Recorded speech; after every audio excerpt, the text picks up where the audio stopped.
Bismillahirrahmanirrahim. Assalamualaikum warahmatullahi wabarakatuh. Perkenalkan, nama saya Muhammad Akil Fikri dengan NIM J1A119276. Di sini saya akan mempresentasikan kerja kelompok kami, yaitu kelompok 1 yang berjudul Makalah Kepemimpinan dan Berpikir Sistem Kesehatan Masyarakat. Sebelum kita lanjut ke materi, saya akan menyebutkan nama-nama kelompok saya. Pertama, Mila Melia, Novalianti, Wilda Rahmawati Umar, Latifah Salim, Wa'udi Rahmadani Anwamo, Muhammad Akil Fikri, dan terakhir Wa'udi Reni Murdani. Terlebih dahulu saya akan menjelaskan pertama pendahuluan latar belakang. Seiring perkembangan zaman dan kepemimpinan secara ilmiah mulai berkembang bersamaan dengan pertumbuhan manajemen ilmiah yang lebih dikenal dengan ilmu tentang pemimpinan. Hal ini terlihat dari banyaknya literatur yang mengkaji tentang kepemimpinan dengan berbagai sudut pandang atau perspektifnya. Kepemimpinan tidak hanya dilihat dari baik saja, akan tetapi dapat dilihat dari penyiapan suatu acara berencana dan dapat melatih calon-calon pemimpin.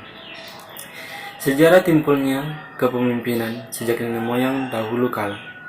Kerjasama dan saling melindungi telah muncul bersama-sama dengan peradaban manusia.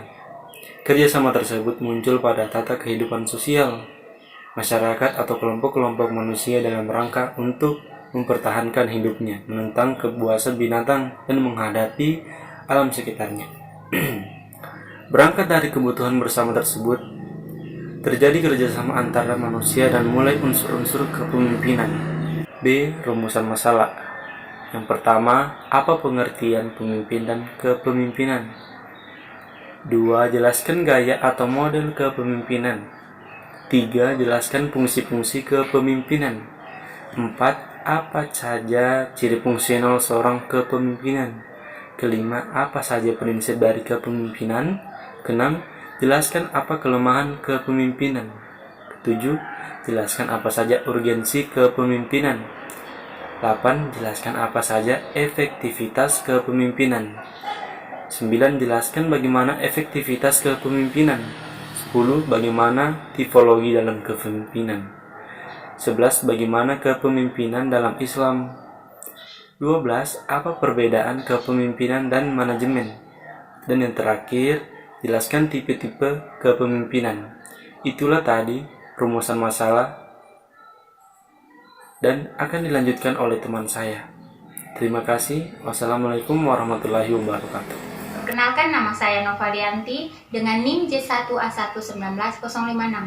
Di sini saya akan melanjutkan pemateri pertama dan saya sebagai pemateri kedua ingin menjelaskan pada poin-poin tujuan dari kepemimpinan berpikir sistem kesehatan masyarakat. Dari tujuan ada 13 poin yang akan kita bahas dari materi kepemimpinan. Yang pertama, apa itu pemimpin dan kepemimpinan? Yang kedua, bagaimana kita mengetahui kepemimpinan? Cara gaya kepemimpinan berpikir. Yang ketiga, bagaimana fungsional seorang kepemimpinan? Yang keempat, untuk mengetahui bagaimana fungsional dari seorang kepemimpinan. Yang kelima, bagaimana kita mengetahui dasar kepemimpinan itu. Yang keenam, kita juga membahas tentang apa itu kelemahan dari kepemimpinan. Untuk mengetahui apa saja tipologi kepemimpinan, untuk mengetahui bagaimana cara sikap kepemimpinan, dan bagaimana dasar-dasar dari seorang kepemimpinan, mengetahui kelemahan dan kelebihan seorang pemimpin. Untuk mengetahui apa itu kepemimpinan dalam Islam, untuk mengetahui apa perbedaan kepemimpinan dan manajemen, dan untuk mengetahui tipe-tipe dari kepemimpinan tersebut. Selanjutnya, metode pembahasan. Yang pertama, kita membahas tentang apa itu konsep kepemimpinan. Baik, pemimpin atau leader adalah orang yang mengendalikan suatu organisasi, dan Kepemimpinan adalah orang yang mengarahkan para pegawainya untuk bekerja lebih baik lagi. Seorang pemimpin harus mempunyai kekuasaan, tanggung jawab, dan pengaruh yang baik untuk bawahannya. Seperti yang kita ketahui, kepemimpinan dapat diartikan sebagai suatu organisasi untuk mengarahkan orang-orang menjadi lebih baik lagi. Sekian dari saya, terima kasih. Perkenalkan, nama saya Wildara Mawati Umar dengan NIM J1A1192111. Baiklah, saya akan melanjutkan pemaparan materi dari teman saya. Secara historis, sebagaimana yang telah dijelaskan oleh Ngalin Purwanto, ada 3 konsep kepemimpinan. Yang pertama, suatu kemampuan yang berupa sifat-sifat yang dibawa sejak lahir. Yang kedua, kepemimpinan sebagai fungsi kelompok.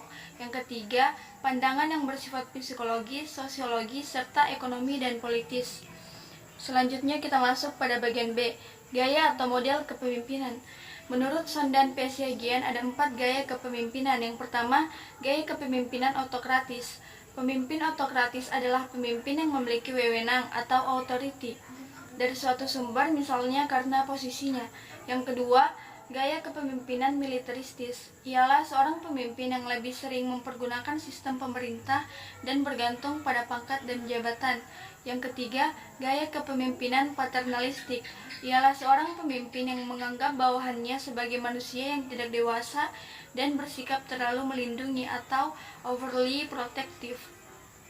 Nah, yang keempat, gaya kepemimpinan yang demokratis ialah kebalikan dari gaya autokratis. Gaya kepemimpinan demokratis disebut juga dengan gaya kepemimpinan modernis dan partisipatif. Sekian dan terima kasih. Saya Mila Amalia dengan stambuk J1A119047 dengan peminatan Kesehatan Lingkungan Fakultas Kesehatan Masyarakat. Di sini saya akan membahas mengenai fungsi-fungsi kepemimpinan dan prinsip dasar dalam kepemimpinan. Terlebih dahulu, saya akan membahas mengenai fungsi-fungsi kepemimpinan. Terdapat 2 fungsi yang terkait dengan hal ini, yaitu fungsi yang terkait dengan tugas atau pekerjaan dan fungsi yang terkait dengan hubungan sosial atau pemeliharaan kelompok. Fungsi yang terkait dengan tugas atau pekerjaan memfokuskan fungsi kepemimpinan dalam menjalankan berbagai pekerjaan atau tugas yang telah direncanakan dalam suatu organisasi. Dengan demikian, kepemimpinan yang efektif adalah ketika pemimpin mampu mempengaruhi orang-orang untuk melakukan tugas-tugas yang telah dipercayakan kepada mereka. Adapun fungsi-fungsi yang terkait dengan hubungan sosial atau senantiasa memelihara kesatuan di antara sesama pekerja, pengertian dengan sesama mereka. Kemudian, prinsip dasar dalam kepemimpinan yaitu pertama, tidak pernah mengenal kata berhenti dalam belajar. Kedua, menciptakan energi yang positif bagi semua bawaannya. Ketiga, melayani bawahan dengan sepenuh hati, menjawab pertanyaan dan memecahkan solusi yang tepat jika mereka menghadapi masalah pekerjaan. Keempat, mampu mengatasi kelemahannya sendiri. Kelima, menyukai tantangan dan menganggap sebagai konsekuensi dari jabatannya. Perkenalkan, nama saya Waoda Reni Murdani dengan NIM J1A11927. Di sini saya akan melanjutkan pemaparan materi dari teman saya, yaitu poin ke-6, mampu mengatasi berbagai keadaan dalam pekerjaan dengan cara yang bijak. Ke-7, mempercayai bawahannya dalam arti tidak memandang negatif sikap bawahannya. Ke-8, bersikap tegas tetapi bijaksana dalam mengambil keputusan. Ke-9, mampu mengelola sumber daya manusia yang ada dengan efisien. Ke-10, memiliki motivasi yang kuat dalam memimpin. Ke-11, jujur, amanah, penuh rasa tanggung jawab, serta memahami bawahannya. Ke-12, inovatif, kreatif, demokratif, dan konstruktif. Ke-13, memiliki gagasan dan harapan yang bertujuan meningkatkan kinerja bawahan sehingga mampu mencapai tujuan organisasi. Selanjutnya, kelemahan yang umumnya terdapat dalam kepemimpinan yaitu 1. Selalu mengandalkan kewenangan formal yang dimilikinya. 2. Tidak memiliki visi dan misi yang jelas dalam menjalankan wewenangnya. Ketiga, selalu menunggu laporan dari bawahan tanpa berusaha mencari tahu tentang suatu pekerjaan serta kendala yang dihadapi bawahannya. Keempat, memiliki ambisi pribadi yang sangat tinggi untuk mencapai keberhasilan tujuan organisasi tanpa memperhatikan kemampuan bawahan. Kelima, tidak mendukung pendapat orang lain sekalipun pendapat tersebut sangat tetap dalam meningkatkan kinerja semua anggota organisasi. Sekian dari saya. Wabillahi taufiq wal hidayah. Wassalamualaikum warahmatullahi wabarakatuh. Materi yang berikutnya yaitu efektivitas kepemimpinan. Ada 3 syarat yang harus dimiliki oleh seorang pemimpin yang berhasil, yaitu yang pertama, ketajaman penglihatan sosial. Ketajaman penglihatan sosial yaitu suatu kemampuan untuk melihat dan mengerti gejala-gejala yang diambil dalam masyarakat atau kehidupan sehari-hari, khususnya mengenai perasaan, tingkah laku, keinginan, dan kebutuhan-kebutuhan para anggota sesama organisasi. Kemudian yang kedua yaitu kemampuan berpikir abstrak. Kemampuan berpikir abstrak yaitu pemimpin yang mempunyai otak yang cerdas, karena memiliki kemampuan abstrak itu dibutuhkan oleh seorang pemimpin untuk melihat, menafsirkan, dan menilai kegiatan-kegiatan yang dilakukan oleh anggota organisasi. Kemudian yang ketiga yaitu keseimbangan emosional. Seorang pemimpin harus dapat menciptakan rasa tenang dan aman kepada mereka yang dipimpin. Hal ini hanya mungkin dilakukan apabila dia sendiri bersikap atau pemimpin tersebut bersikap tenang dan aman karena memiliki keseimbangan emosional. Demikian dari saya. Assalamualaikum warahmatullahi wabarakatuh.